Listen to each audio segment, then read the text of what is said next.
ప్రియమైన మా పరలోక తండ్రి, యేసుక్రీస్తు ప్రభు పరిశుద్ధ నామమును బట్టి మీ సన్నిధికి వస్తున్నాం దేవా. ఈ యొక్క ఉదయకాలన ప్రత్యేకంగా మేము స్తుతిస్తున్నాం దేవా.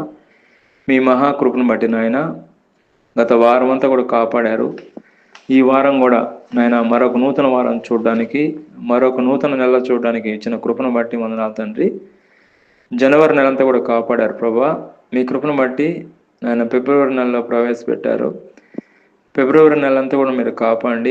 ఈ నూతన నెల ఆశీర్వాదాలు, నూతన నెల దీవెనలు కుమ్మరించండి. అదేవిధంగా కోడి తన పిల్లల్ని ఏ విధంగా కాపాడదో అదేవిధంగా మీ కృపరేఖల్చాన్ని కృపణలో భద్రపరచండి. ఈ రోజంతా ప్రభా క్షేమం ఉంచండి. ఈ నెలంతా ప్రభా ఆశీర్వాదాలతో, నూతన ఆశీర్వాదాలతో, నూతన దీవెనలతో నింపండి. ఈ నెలంతా ప్రభా ఆశీర్వాదం దీవెనలు కృప అనుగ్రహించమని ఈ నెలను ప్రభావ మీ పాలట పెడుతున్నాం. 5 రొట్టెల చేపలను దీవించమని ప్రభు యేసుక్రీస్తు నామములో ప్రార్థన చేస్తున్నాం తండ్రి. ఆమేన్.